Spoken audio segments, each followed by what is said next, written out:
할렐루야. 오늘은 히브리서 8장 6절에서 13절 말씀을 가지고 새 언약이라고 하는 제목으로 말씀을 나누겠습니다. 자, 히브리서는 유대교에서 기독교로 개종했지만 핍박을 견디지 못하고 다시 유대교로 돌아가려고 하는 사람들에게 믿음을 지키고 변절하지 말라고 권면하는 서신서입니다. 히브리서 저자는요, 그래서 이 유대교와 기독교를 비교하면서 계속해서 기독교의 우월함을 논증하는 방식으로 이 서신서를 전개하고 있는데요. 4장에서 10장까지는 예수 그리스도의 그 대제사장으로서의 지위와 사역의 우월성을 논증하고 있습니다. 오늘 읽었던 8장 그 앞에 있던 7장에 보면 예수 그리스도는 아론계의 대제사장이 아니라 멜기세덱의 반차를 따른 영원한 대제사장이다. 그렇게 그런 영원한 대제사장으로서의 지위에 우월하심을 이야기를 하고 있고요.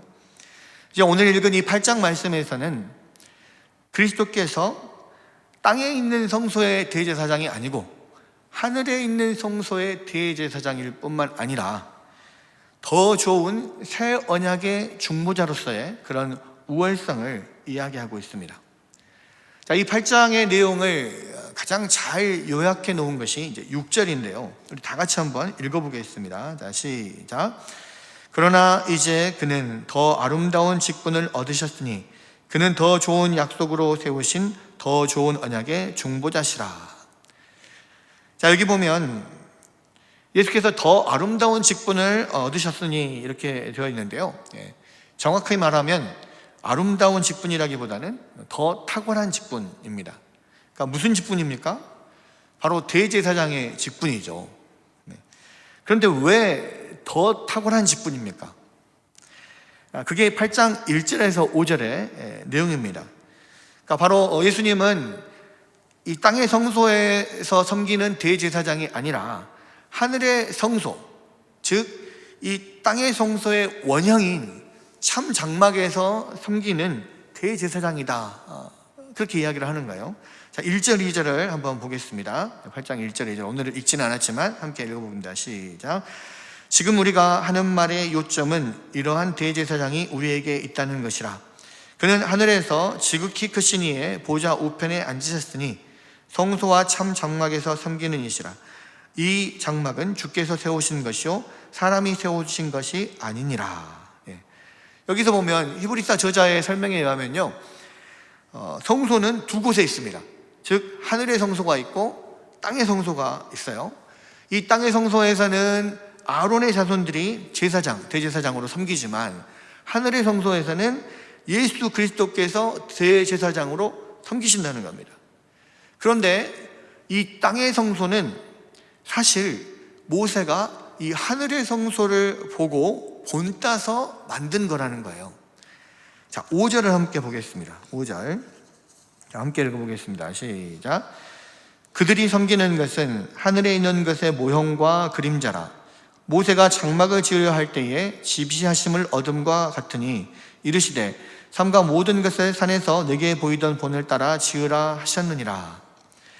자, 그러니까 출애굽 당시에 시내산에서 모세가 여호와 하나님께로부터 앞으로 지을 성막에 대한 계시를 받을 때에 모세가 하늘의 성막을 보고 그것을 본따서 지상의 성막을 지었는데 바로 그 성막의 원형인 하늘의 성소에서 대제사장으로 섬기시는 분이 바로 예수 그리스도라는 거예요.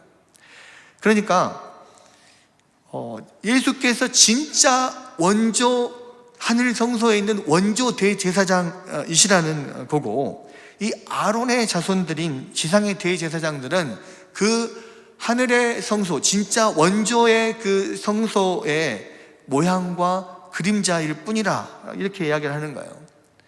왜 이것을 지금 비교를 하냐면 유대교에서는 이 제사제도와 성막을 굉장히 중요하게 여깁니다. 그런데 그들이 그렇게 중요하게 여기는 제사제도와 이 대제사장은 사실은 하늘에 계시는 참 장막에 계시는 참 대제사장인 예수 그리스도에 비하면 아무것도 아니라는 거예요. 그래서 더 아름다운 직분, 더 탁월한 직분을 가지신 대제사장이 예수 그리스도다, 지금 그렇게 이야기를 하고 있는 것이고, 자, 히브리서 저자는 계속해서 6절에서 예수께서 더 탁월한 대제사장이신 두 번째 이유를 말하는데, 그것은 더 좋은 약속으로 세우신 더 좋은 언약의 중보자이시기 때문이다, 그렇게 이야기를 하는 거예요. 그러니까 더 좋은 언약이 뭐냐면 새 언약을 말하는데요.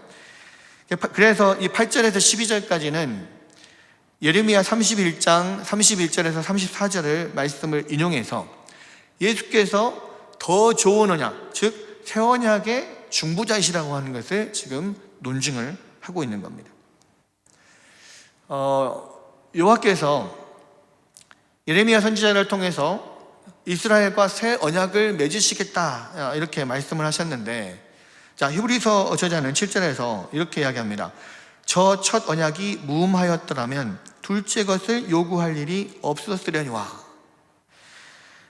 그러니까 출애굽 당시에 모세를 통해서 이스라엘 백성들과 맺었던 이 옛 언약은 무언가 흠결이 있었기 때문에 새 언약을 맺겠다라고 말씀하셨다는 거예요. 자, 그러면 옛 언약에 무슨 문제가 있었을까요? 자, 이따금 옛 언약은, 율법은 은혜 언약이 아니었다라고 하는 것이 문제다, 뭐 이렇게 말을 하는 사람들이 있습니다. 그런데요, 사실은 이 옛 언약인 율법도 구약 전체에서 은혜가 최대로 나타날 때에 주어진 거예요. 그러니까 이 출애굽 때에 지금 모세를 통해서 주어졌는데, 이 옛 언약을 잘 지키면 내가 너희를 구원해 주겠다, 이게 아니잖아요. 400년 동안 애굽 땅에서 종살이하고 있던, 노예로 살던 그 이스라엘 백성들을 모세를 통하여서 하나님께서 강권적으로, 그냥 일방적으로 애굽에서 데리고 나오셨습니다. 구원하신 이후에 시내산에서 이 이스라엘 백성들과 언약을 맺으셨어요. 그러니까 전 구약 역사를 통해서 가장 큰 하나님의 은혜가 나타난 그때에 하나님께서 주신 언약, 맺은 언약이라는 말입니다. 그러니까 이 옛 언약도 온전히 은혜의 언약이라는 거죠. 그래서 문제는, 옛 언약의 문제는 이 언약에 은혜가 결핍된 것이 문제가 아니라는 거예요. 그러면 무엇이 문제였습니까? 9절을 보니까 이렇게 되어 있습니다. 그들은 내 언약 안에 머물러 있지 아니하므로 내가 그들을 돌보지 아니하였느니라. 자, 옛 언약의 문제는요, 언약 자체의 문제가 아니었습니다. 그러니까 옛 언약의 문제는 백성들의 문제, 사람의 문제였단 말이에요. 백성들의 부정이 문제였습니다. 성경은 하나님과 인간의 관계를 여러 가지로 묘사를 합니다. 왕과 백성과의 관계로도 묘사를 하지만, 또 하나는 신랑과 신부의 관계로 묘사하기도 해요. 그런데요, 이 부부의 관계, 신랑과 신부의 관계는 혈연 관계가 아닙니다. 그러니까 부자 관계는 혈연 관계예요. 그래서 만약에 부자지간에 서로 관계가 아무리 틀어진다고 할지라도 그 혈연을 끊기는 참 어렵습니다. 근데요, 부부 관계는 그런 혈연으로 이어진 관계가 아니잖아요. 뭘로 이어진 관계입니까? 언약으로 이어진 관계예요. 여러분, 우리가 결혼식을 할 때요, 신랑과 신부에게 이렇게 묻습니다. 신랑 이몽룡 군은 지금 곁에 서 있는 신부 성춘향 양을 하나님이 짝지어 주신 아내로 맞아 기쁠 때나 슬플 때나 건강할 때나 약할 때나 어떠한 경우에든지 사랑하고 존중히 여기며 도와주고 보호하며 진실한 남편으로서 일정한 부부의 도리를 다하고 정조를 굳게 지키기로 서약하십니까? 서약하십니까? 예, 예비 신랑 신부들은 말씀해 주세요. 예 하고 대답을 하죠. 또 반대로 아내 되는 신부가 되는 사람에게도 동일한 서약을 묻습니다. 예라고 대답을 해요. 그러면 이들이 예라고 대답하였으므로 이제 성삼위 하나님의 이름으로 부부가 됨을 공포합니다. 이렇게 공포할 때에 부부가 되는 거예요. 여러분, 그래서 부부 관계는요, 언약 관계입니다. 여러분, 요즘 사람들은 그냥 사랑하면 결혼하고 또 같이 살면 부부가 되는 줄 알지만 그렇지 않습니다. 사랑하는 것은 결혼의 원인이고 같이 사는 것은 결혼의 결과이지만, 결혼이라고 하는 것은요, 신랑과 신부가 남편과 아내로서 도리를 다하고 서로 정조를 지키기로 굳게 언약함으로써 맺어지는 언약관계예요. 여러분, 그래서 이 결혼관계에서 이 언약이 굉장히 중요하고, 그리고 이 언약의 내용을 지키려고 서로가 최선을 다해야 하는 겁니다. 그래서 제가 우리 청년들 결혼 주례를 할 그런 경우가 있으면 항상 이야기를 해요. 결혼은 사랑으로 하는 게 아니라 믿음으로 하는 거다. 사랑은 결혼의 시작이지만 결국 결혼이라고 하는 부부관계를 맺는 것의 핵심은 이 언약에 충실하는 거다. 분명하게 이야기를 합니다.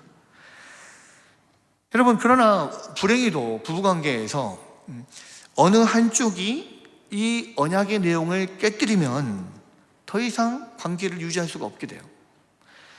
그리고 이 언약을 깨뜨리는 거의 대부분의 경우는 배우자의 부정이죠. 그러니까 부부관계는요, 매우 배타적인 관계입니다.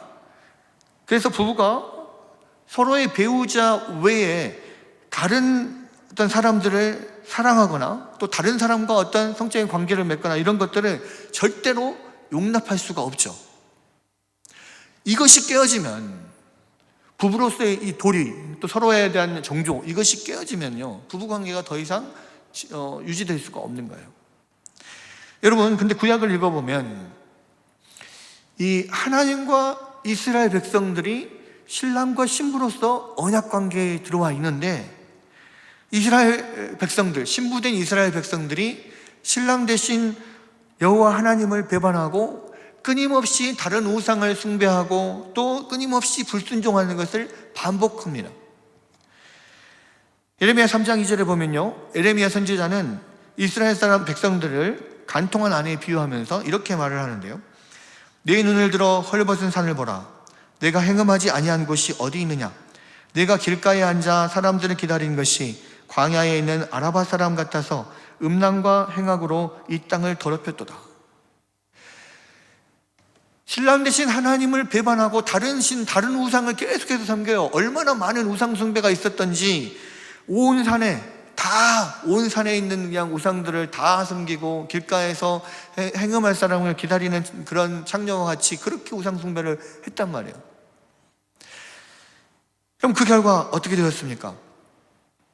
본문 9절을 보니까 그들은 내 언약 안에 머물러 있지 아니하므로 내가 그들을 돌보지 아니하였노라.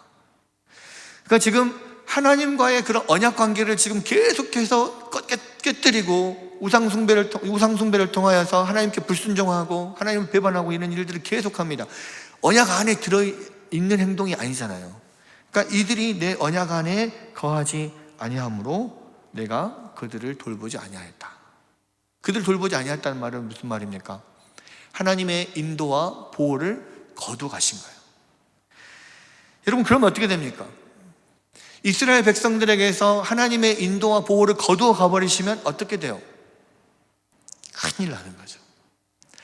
자, 여러분, 9절 앞부분에서 하나님께서 뭐라고 표현을 하셨냐면, 내가 저희 열조들의 손을 잡고 애굽 땅에서 인도하여 내셨다고 그랬습니다. 주께서 해주시기를 이 언약은 내가 그들의 열조의 손을 잡고 애굽 땅에서 인도하여 내던 그날에, 애굽 땅에서 손을 잡고 인도해냈대요. 왜 손을 잡고 인도해냈겠어요? 이스라엘 백성들이 그만큼 어리고 무지하고 힘이 없어요. 그러니까 하나님께서 손을 잡고 인도해내셔야만 되는 그러한 백성들이라는 겁니다. 여러분, 우리가 차가 지나다니는 큰 길 횡단보도에서 아이들을 손을 잡고 어른들이 길을 건네주지 않으면 어떻게 됩니까? 아이들을 혼자서는 무서워서 건너지도 못하고 혹여나 혼자 건너다가 큰 사고가 나기도 해요.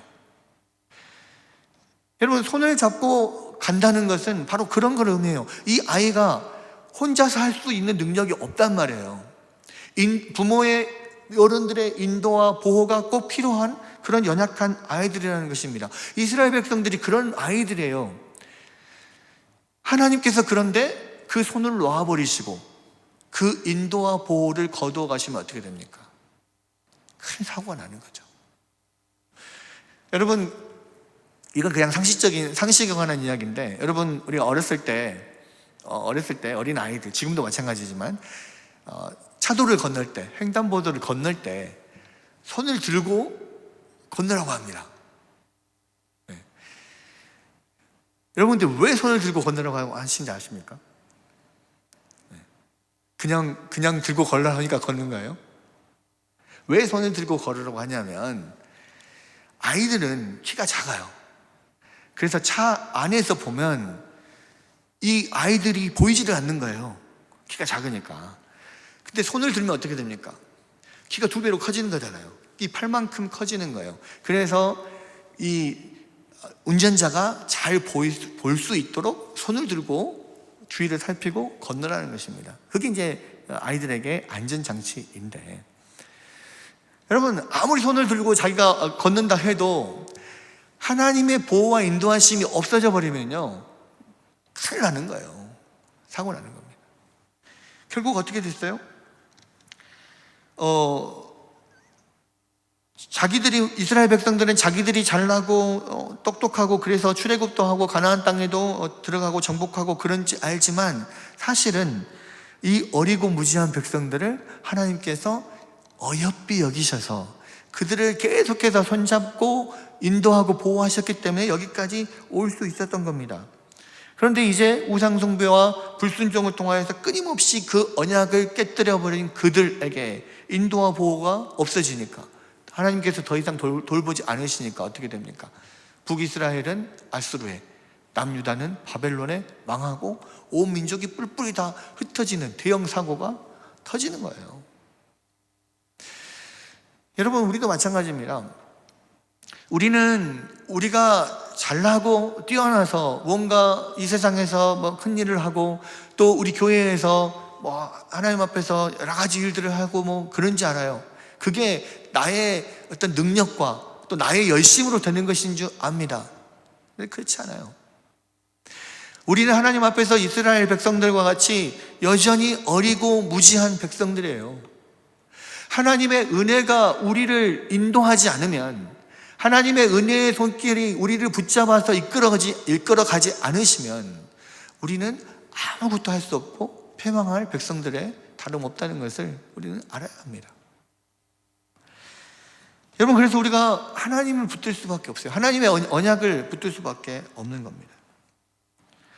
자, 그럼 다시 앞에서 제기됐던 문제로 돌아가 보죠. 여러분, 그래서 옛 언약의 문제점이 그럼 뭡니까? 옛 언약 자체에는 문제가 없어요. 근데 뭐가 문제예요? 바로 그 언약의 주체인 인간이 문제인 거죠. 여러분, 그 인간이 하나님의 언약을, 하나님의 말씀을 순종할 마음과 능력이 없는 거예요. 자, 로마서 7장 12절에 보면 이렇게 되어 있습니다. 이로 보건대 율법은 거룩하고 계명도 거룩하고 의로우며 선하도다. 그러니까 옛 언약도 하나님의 뜻이 무엇인지 분명히 보여줍니다. 그것에 순종하고 잘 지켜 행하면 주님의 복이 임하는 그런 선하고 좋은 것이에요. 근데 문제는 인간들에게 옛 언약을 지킬 능력도 마음도 없는 겁니다. 사도 바울은 이를 두고서 로마서 7장 14절에서 15절에 이렇게 말합니다. 우리가 율법은 신령한 줄 알거니와 나는 육신에 속하여 죄 아래에 팔렸도다. 내가 행하는 것을 내가 알지 못하노니 내가 원하는 것은 행하지 아니하고 도리어 미워하는 것을 행함이라. 자, 옛 언약의 율법이 신령하고 좋은 건지는 누구나 다 아는 사실입니다. 잘 지켜 행하면 하나님의 복이 임하는 거 다 알아요. 그런데 죄악에 물들어 있는 인간의 마음이 그것을 지켜 행하기를 즐거워하지 않는 게 문제라는 거예요. 여러분, 어렸을 때 방학이 되면 방학 계획표 다 만들어 보셨을 겁니다. 여러분이 처음에 계획표를 만들 때 어떻습니까? 계획은 거창합니다.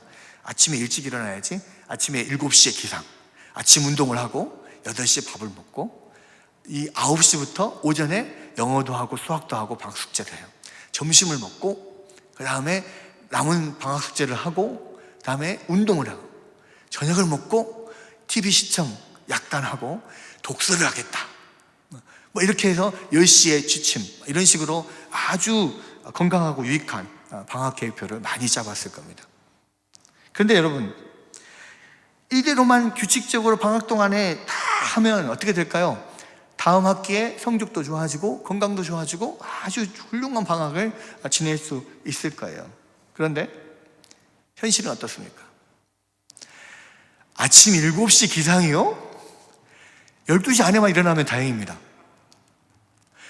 12시에 버릇이 일어나가지고 점심 뭐 어떻게 챙겨 먹고 어떻게 하다 보면 오후가 이미 절반은 다 가요.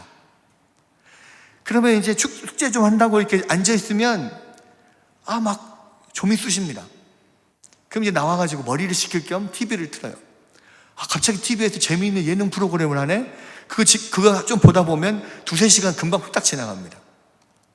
그럼 저녁 시간이 돼요. 저녁을 먹고, 이제 저녁 먹고 공부를 해야지. 딱 책상에 앉으면 갑자기 머릿속에 뭐 여러 가지 생각이 막 들어요. 뭘 갑자기 검색을 해봐야 될 것 같고, 뭘 다른 걸 뭐 해야 될 것 같고, 막 이렇게 하다 보면 어느덧 잠잘 시간이 되죠. 아침에 많이 잤잖아요. 잠이 옵니까? 안 오죠. 그럼 어떻게 돼요? 엄마 아빠 눈치를 보면서 일명 자는 척 하면서 뻘짓을 해요. 그렇게 하다 보면 또 밤늦게 잠이 들고 그 다음날 또 늦게 일어나고 악순환이 계속됩니다. 여러분, 방학 계획표대로 하면 좋은지 누가 모릅니까? 다 알아요. 유익하고 건강한 방학 다 보낼 수 있어요. 그런데 뭐가 문제입니까? 할 수도 없고 하기도 싫어. 그 마음이 문제인 거죠. 여러분, 사도 바울조차도요, 로마서 7장 21절 24절에서 이렇게 고백을 합니다. 그러므로 내가 한 법을 깨달았노니 곧 선을 행하기 원하는 나에게 악이 함께 있는 것이로다. 내 속사람으로는 하나님의 법을 즐거워하되 내 지체 속에서 한 다른 법이 내 마음의 법과 싸워 내 지체 속에 있는 죄의 법으로 나를 사로잡는 것을 보는도다. 오라, 나는 공고한 사람이로다. 이 사망의 몸에서 누가 나를 건져내랴. 다 알아요. 하나님의 법이 훌륭한 줄 알아요. 지키면 유익하고 복된 줄 알아요. 그러나 그 마음 가운데 또 다른 악이 있어서 그것을 못하게 한단 말이에요. 마음에는 원이로되 육신이 약하도다. 이런 얘기 얼마나 숱하게 우리 많이 합니까? 좋은 줄 알아요. 그러나 잘 안 돼요. 여러분, 그런데 하나님께서 예레미야를 통해서 옛 언약과 다른 새 언약을 주시겠다고 합니다. 자, 오늘 본문 히브리서 8장 10절에 보니까요, 또 주께서 이르시되 그날 후에 내가 이스라엘 집과 맺을 언약은 이것이니 내 법을 그들의 생각에 두고 그들의 마음에 이것을 기록하리라. 나는 그들에게 하나님이 되고 그들은 내게 백성이 되리라. 여러분, 새 언약이 옛 언약과 다른 점이 무엇입니까? 옛 언약은 우리가 행해야 할 선하고 좋은 일의 방향만을 알려주었다면, 새 언약은 그것을 행할 마음과 능력을 함께 준다는 것입니다. 그러니까 고린도서 3장에서 바울이 말하는 것처럼 옛 언약은 돌 위에 새겨서 우리에게 주셨지만 새 언약은 마음의 신비에 새겨서 주시는 거라고요. 여러분, 하나님께서 이스라엘 백성들의 생각에 하나님의 법을 두고 그들의 마음에 새겨서 딴 생각 안 하고 땀만 안 붓고 기쁘게 하나님의 법을 지키고 행할 수 있게 하시겠다는 거예요. 여러분, 이것이 바로 새 언약입니다. 그러니까 옛 언약은 하나님의 뜻을 알고 하나님의 뜻을 지켜 행하면 좋다는 것을 알지만 그것을 행할 능력이 없었고 마음이 없었어요. 그게 안 돼요. 왜? 우리 안에 있는 죄 때문에. 우리가 태초부터 우리가 타락하였고, 타락한 이후에 우리가 계속 죄 가운데서 태어나고 자라고 하면서 우리 안에 여전히 씻을 수 없는 죄악들이 우리 안에 있단 말이에요. 이것들로 인하여서 우리가 하나님 앞에 온전히 순종하지를 못하는 것입니다. 즐거이 언약을 순종하지 못해요. 그런데 하나님께서 이제는 우리 마음 가운데, 생각 가운데 그 언약을 순종할 수 있는, 기쁘게 순종할 수 있는 생각과 마음을 부어주시겠다는 거예요. 여러분, 이게 새 언약의 탁월함입니다. 그러면 하나님께서 구체적으로 어떻게 이렇게 하시느냐? 로마서 8장 1절에서 4절을 보면 이렇게 되어 있습니다. 그러므로 이제 그리스도 예수 안에 있는 자에게는 결코 정죄함이 없나니 이는 그리스도 예수 안에 있는 생명의 성령의 법이 죄와 사망의 법에서 너를 해방하였습니다. 율법이 육신으로 말미암아 연약하여 할 수 없는 그것을 하나님은 하시나니 그 죄로 말미암아 자기 아들을 죄 있는 육신의 모양으로 보내어 육신의 죄를 정하사 육신을 따르지 않고 그 영을 따라 행하는 우리에게 율법의 요구가 이루어지게 하려 하심이니라. 자, 하나님께서 예수 그리스도의 구속 사역을 통하여서 성령을 우리에게 보내어 주신다는 거예요. 그리고 성령께서 우리 안에 역사하여서 이 율법의 요구를 이룰 수 있도록 만들어 주신다는 겁니다. 여러분, 어떻게 우리 안에, 우리의 생각에, 우리의 마음에 하나님의 법을 기록합니까? 성령이 우리 안에 들어오셔서 그것을 순행할 수 있는 능력과 마음을 주시기 때문에 가능한 거라는 거죠. 여러분, 이것 때문에 새 언약이 옛 언약보다 훨씬 더 탁월한 것이고, 이 예수 그리스도께서 이 새 언약의 중보자가 되시기 때문에 다른 옛 언약의 중보자인 모세보다도 훨씬 뛰어난 그런 것을, 그 모세를 추종하고 그 율법을 따르는 유대교보다 기독교가 훨씬 더 탁월한 것이라는 것을 히브리서 지도자는 말하고 있는 거예요. 여러분, 새 언약의 중보자라는 말은 무슨 말입니까? 이 새 언약을 이루어질 수 있도록 그것을 중개해주는, 중간 다리 역할을 해주는 분이 바로 중보자라는 거죠. 예수 그리스도께서 바로 이 새 언약이 우리 안에 이루어질 수 있게 만드는 다리 역할을 하시는 유일한 중보자예요. 그러니까 오직 예수 그리스도를 믿을 때에, 예수 그리스도를 나의 구주와 나의 주인으로 받아들일 때에, 내 삶에 모실 때에 새 언약이 성령을 통하여서 우리 안에 이루어지는 겁니다. 이 새 언약이 이루어지는 열쇠가 바로 예수 그리스도란 말이에요. 또 중보자라고 하는 말은 다른 말로 보증이라고 할 수도 있어요. 이 새 언약이 이루어진다고 하는 이 보증, 예수 그리스도께서 당신의 구속 사역을 통하여 십자가에서 그 모든 일을 이루심으로써 이 일이 이루어지도록 만들어 주셨고 보증하여 주신 거예요.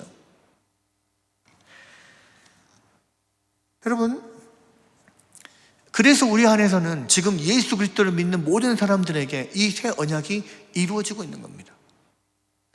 여러분이 만약에 정말로 예수 그리스도를 믿고 영생을 소유하고 있는 사람들이라면 얼마든지 이 새 언약이 여러분 안에서 일어나는 것을 느낄 수 있었을 거예요. 경험할 수 있었을 겁니다.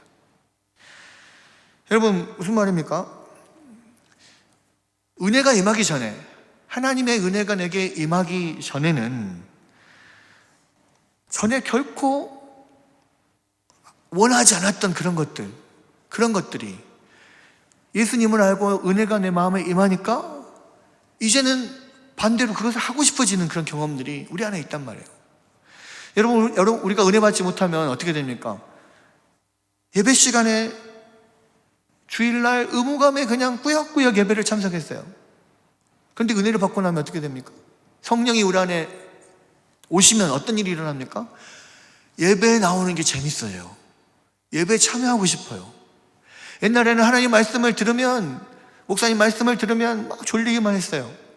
근데 어느 순간 은혜를 받으면 어떻게 됩니까? 말씀이 너무너무 재미있어져요. 옛날에는 목사님을 보면 그냥 피해 다녔어요. 별로 목사님이 좋은지 몰랐어요.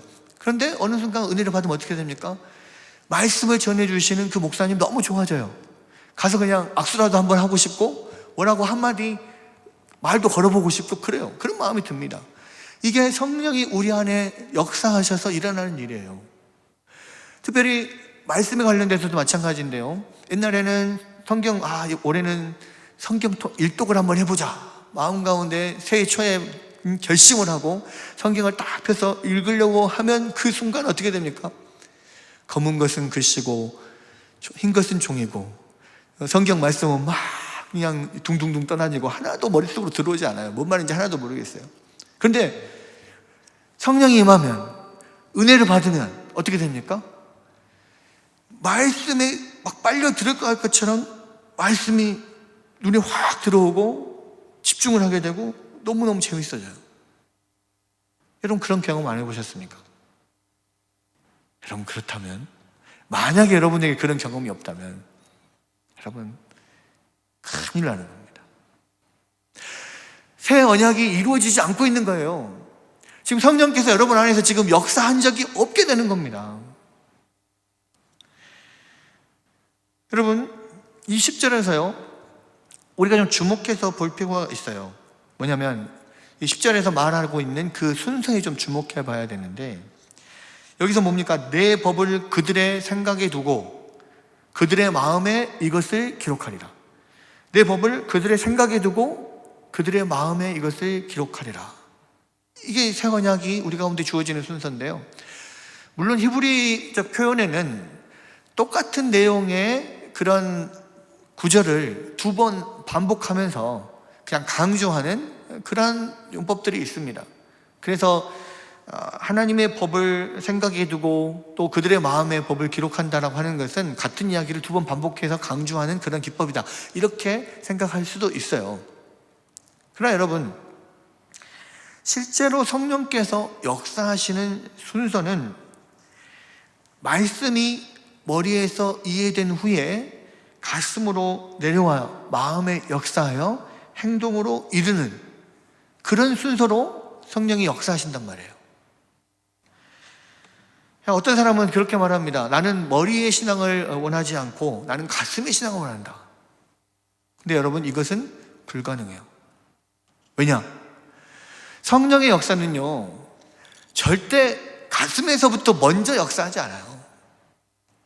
하나님의 말씀이 우리 안에서 들어오고 이해가 되면 그 말씀의 머리에서부터 시작된 그 말씀이 가슴으로, 마음으로 내려와서 이 마음 가운데 마음의 변화를 일으키고 행동의 변화를 일으키는 거예요. 그래서 성령의 역사는요, 오직 말씀과 함께 역사하고 말씀으로부터 시작하는 겁니다.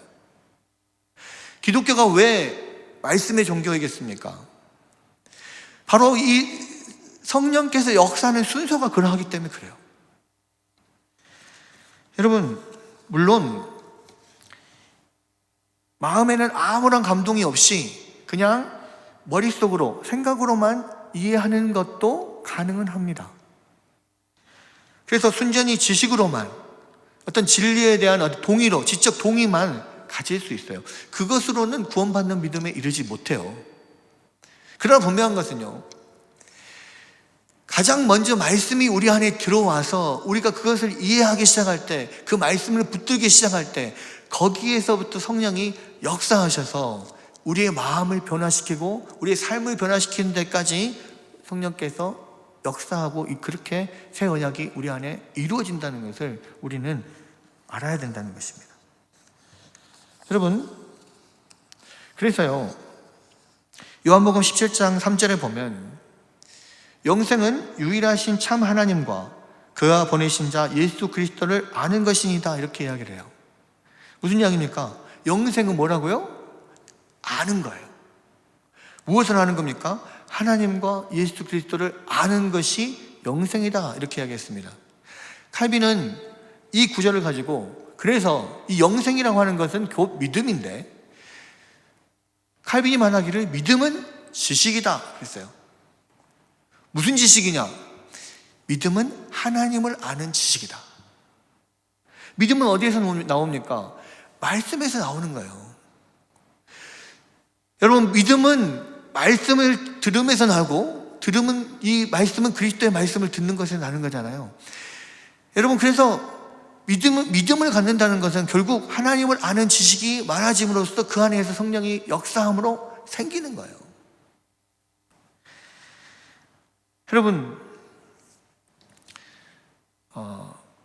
작년 1년 동안 이 코로나 때문에 저도 마찬가지지만 모든 성도들이 왠지 그 믿음이 떨어지고 뭔가 하나님과의 관계가 좀 소홀해지는 듯한 그런 느낌을 많이 받고 계실 겁니다.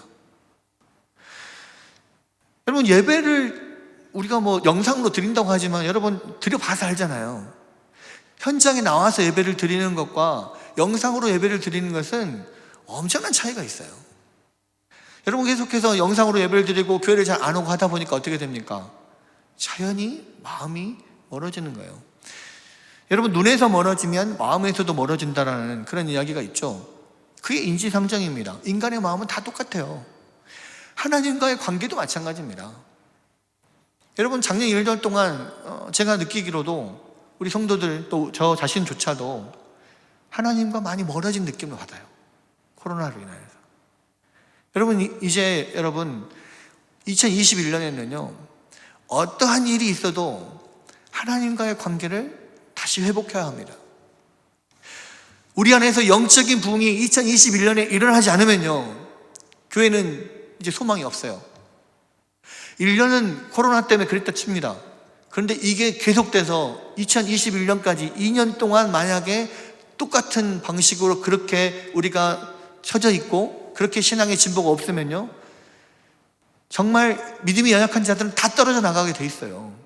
한국 교회는요 점점점 망하는 길로 가게 돼 있습니다. 여러분, 우리가 2021년 여러분 앞에 새로운 도전을 가져야 돼요. 여러분, 하나님의 말씀을 어찌 하든지 붙들고자 하는 그 마음, 그래서 그 말씀을 통해서 내 안에 새 언약이 이루어지기를 소망하는 그 마음, 성령의 역사가 우리 안에서 넘쳐나서 주님과 우리의 관계가 더욱더 깊어지기를 바라는 그런 열렬한 소망, 그것을 가지고 하나님 앞에 더욱더 말씀을 붙잡고 나아가지 않는다면요 여러분, 2021년이 우리 한국 기독교, 전 세계 기독교의 가장 큰 고비가 될 수 있습니다. 여러분, 예수 그리스도께서는 바로 이 우리에게 주신 새 언약의 중보자이십니다. 다른 어떤 것과 비교할 수 없는 새 언약의 중보자이시고 우리의 구원의 유일하신 중보자입니다. 유일하신 구원자 예수 그리스도시요. 우리가 그 주님의 은혜, 새 언약의 그런 은혜를 받기 위해서는요 말씀으로 돌아가야 돼요. 주의 말씀으로 우리의 머리를 완전히 다 채우고 우리 가슴을 채워야 돼요. 그 말씀이 가득 찬 그곳에서 성령의 불꽃이 튀겨질 때 우리 안에서 영적인 부흥이 다시 일어날 수 있는 겁니다. 여러분, 이제 2월이 되면서요 기도의 달도 시작할 것이고 또 제자훈련, 사역훈련도 시작할 거고 모든 훈련들 시작합니다. 오프라인이 안 되면 온라인으로도 할 겁니다. 여러분, 우리는 2021년 한 해에 우리의 영적인 부흥과 소생을 다시 한번 붙들고 목숨 걸고 나아가야 돼요.